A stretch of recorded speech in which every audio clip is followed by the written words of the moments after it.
안녕하세요. 자신이 직접 부모님들을 이혼하게 만들었다며 그것 때문에 친척들과 법정까지 가서 싸웠다는데요. 도대체 무슨 일이 있었길래 이혼을 했는지 알아보겠습니다.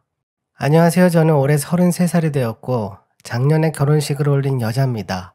아이는 아직 없고 그래서 우리 가족은 저와 남편 그리고 친정엄마까지 이렇게 세 식구가 살아요.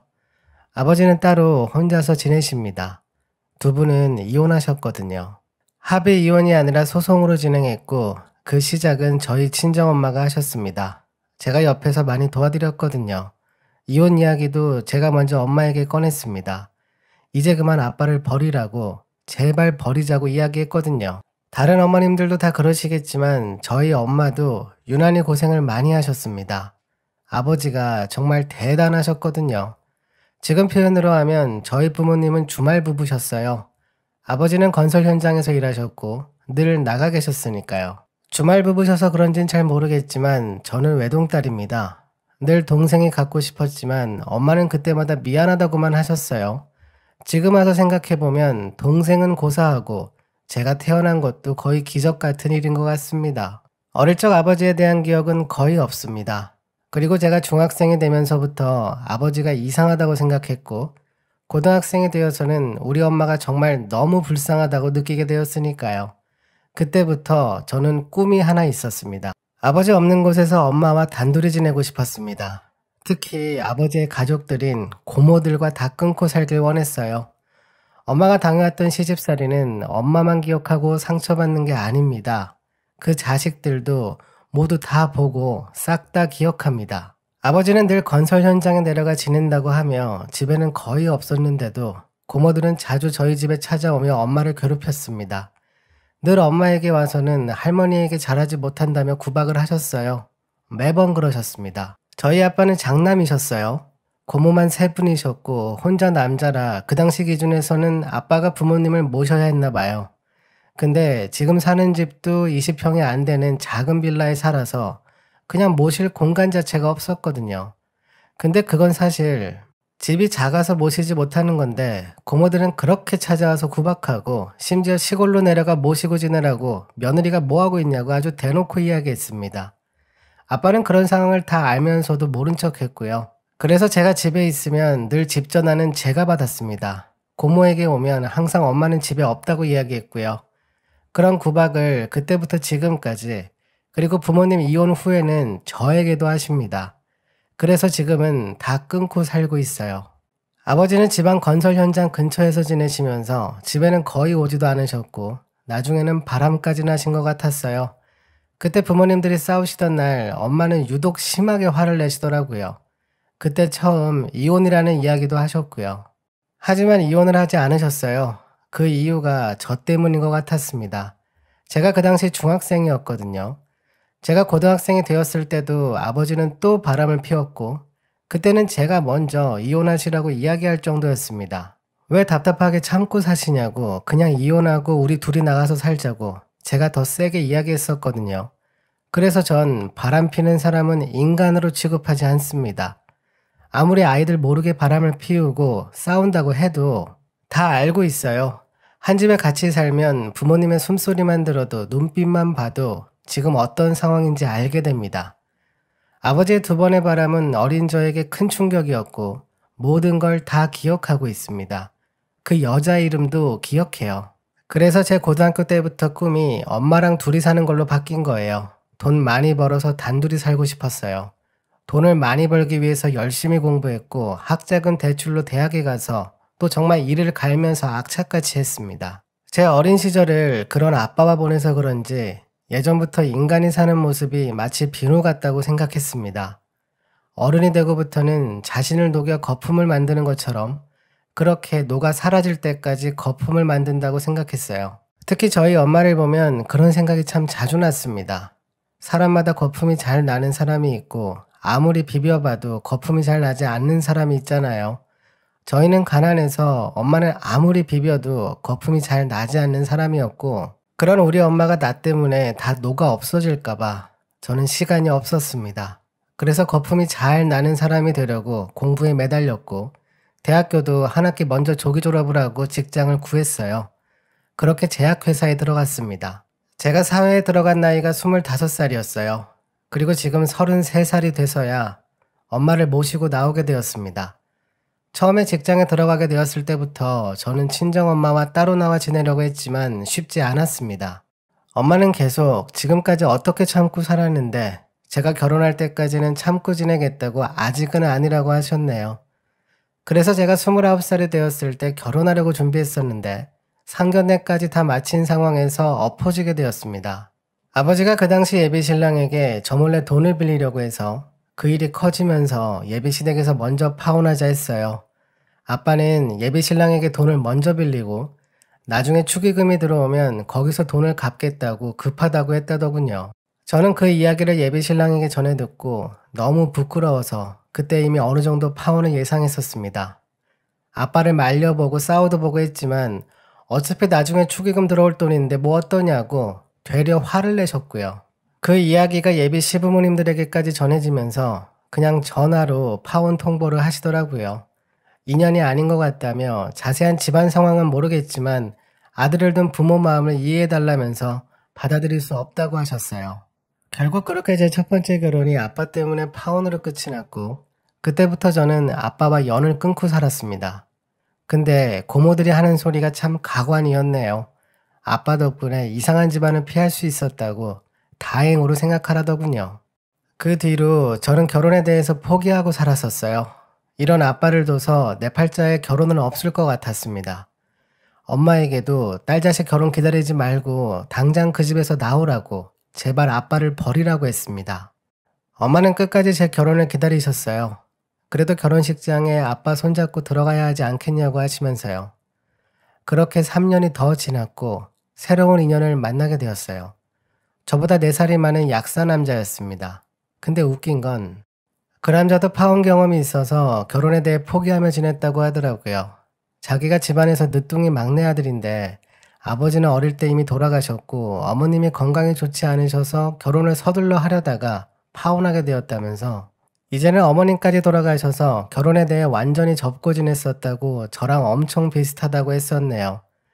그렇게 서로 파혼 경험을 이야기하며 점점 친하게 되었고 결국 1년 만에 서로 결혼을 생각하는 사이가 되었습니다. 얼마 뒤 저희 부모님께 예비신랑을 소개해드렸고요. 정말 대단하게도 저희 아빠는 이번에도 예비신랑에게 돈 이야기를 꺼냈습니다. 그러자 엄마가 옆에서 말렸고 아빠는 예비신랑 앞에서 엄마에게 소리를 지르더군요. 예비신랑에게는 저희 집안 이야기를 모두 했던 터라 크게 놀라지는 않았지만 아빠는 참 한결같았습니다. 그렇게 결혼식을 올렸고 그날 오랜만에 고모들 얼굴도 봤어요. 뭐가 그리 불만인지 계속 표정이 안 좋더라고요.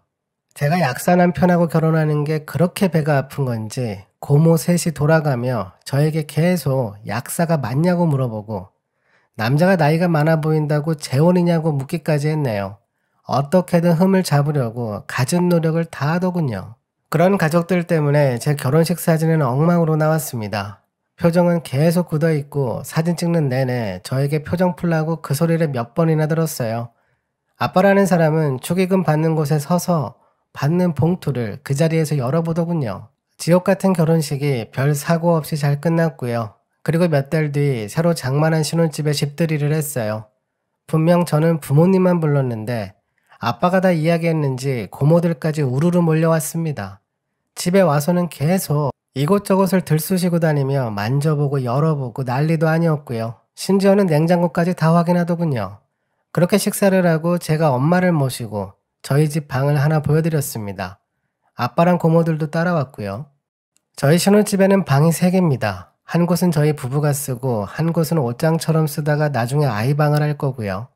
그리고 햇볕이 잘 드는 가장 좋은 방에 가서 엄마에게 물어봤어요. 여기 방이 마음에 드냐고 햇볕이 잘 든다고 하며 내일부터 여기서 우리랑 같이 살자고 이야기했습니다. 아빠는 깜짝 놀라며 왜 갑자기 네 엄마를 데려가냐고 해서 엄마 가방에서 이혼 서류를 꺼내 보여드렸습니다. 이제 그만 우리 불쌍한 엄마 놔달라고 이야기했어요. 그때부터 아빠는 난리를 치셨고 이게 갑자기 무슨 일이냐고 잘 살다가 갑자기 왜 이혼을 하자고 하냐면서 나중에는 소리까지 지르며 엄마가 쓸 방문을 발로 차기 시작했어요. 그래서 제 남편이 와서 말렸고요. 더 놀랄 것도 없었습니다. 결혼 전부터 이미 남편하고 다 이야기된 상황이라고 딸 결혼식까지 보고 이혼한다고 하셨는데 이제 결혼했으니 엄마 모시고 와서 같이 살겠다고 당당하게 이야기했어요. 이젠 고모들까지 와서는 엄마에게 소리를 지르더라고요. 그동안 시집와서 뭐 한 게 있냐면서 제 앞에서 엄마에게 삿대질을 하길래 그동안 참았던 이야기를 다 했습니다. 아빠가 예전에 여자 만나고 다녔던 이야기, 바람을 피다 2번이나 걸렸던 이야기들, 그리고 제 파혼 이야기까지 고모들 앞에서 몽땅 다 이야기했습니다. 근데 웃긴 건 그런 상황들을 이야기해줘도 그건 이혼 사유가 아니라네요. 고모들은 무조건 아빠가 불쌍하고 엄마가 문제라고 했고 목소리가 점점 커지다가 나중엔 서로 소리를 질렀습니다. 결국 저는 당장 다 나가라고 했고 아빠랑 고모들은 거의 쫓겨나다시피 저희 신혼집에서 나갔습니다. 그날 이후로 엄마는 이혼 소송을 진행했고 합의 이혼은 힘들어서 소송을 통해 이혼하셨습니다. 이혼 사유는 이미 충분했습니다. 그냥 하루 종일 녹음기에 버튼만 눌러놓고 지내시기만 해도 거기에 담긴 대화 내용만으로도 이미 충분했으니까요. 끝까지 아빠는 이딴 일로 무슨 이혼까지 하냐고 했고 심지어 고모들은 저희 신혼집까지 와서 난리를 쳤습니다. 엄마는 이혼 결심 후 저희 집에서 함께 지내고 계셨거든요. 근데 저와 남편이 일하러 나간 시간에 찾아와서는 난리를 치더라고요. 그런 고모들의 모습에 아주 그냥 치가 떨렸습니다. 아직도 제가 어린애인 줄 아나 봐요. 고모들 3명에게도 싹 다 위자료 청구 소송을 걸었습니다. 결혼 파탄의 책임이 있으면 누구든 다 걸 수 있거든요. 고모들은 왜 남의 이혼에 자기들이 위자료를 내냐고 저보고 무식하다고 무시하다가 나중엔 사과하더라고요. 갑자기 아빠가 찾아와서 사과하고 고모들도 과일 바구니를 들고 와서는 잘못했다고 싹싹 빌고 심지어 고모부들도 같이 와서 자기가 마누라 관리를 잘못했다며 미안하다고 용서해달라고 빌더라고요. 저는 쳐다도 보지 않았습니다. 엄마에게도 마음 약해지지 말라고 그동안 참은 거 이번에 다 보상받는 거라고 마음 굳게 잡으시라고 했습니다. 처음엔 그렇게 사과하더니 저랑 엄마가 반응이 없자 역시나 이번에도 욕을 엄청나게 하며 난리를 치더라고요. 그래서 경찰에다가 신고까지 했고 그런 기록들은 모두 저희 엄마 이혼 소송에 아주 큰 도움이 되었네요. 그렇게 고모 3명에게 모두 위자료를 받았습니다. 그때 고모부들 표정이 정말 무섭게 바뀌더라고요. 그날 고모들 모두 집에 가서 한 소리 들었을 겁니다. 제가 앞으로 또 와서 행패 부리면 바로 신고한다고 했어요. 재범은 처벌 수준이 다르니까 이제 좀 정신 차리시라고, 무식하면 좀 배우라고 제가 한마디 해줬습니다. 엄마의 이혼 소송도 잘 마무리되었고요. 고모들의 기록이 이번에 엄마 이혼 소송에 큰 도움이 되더라고요.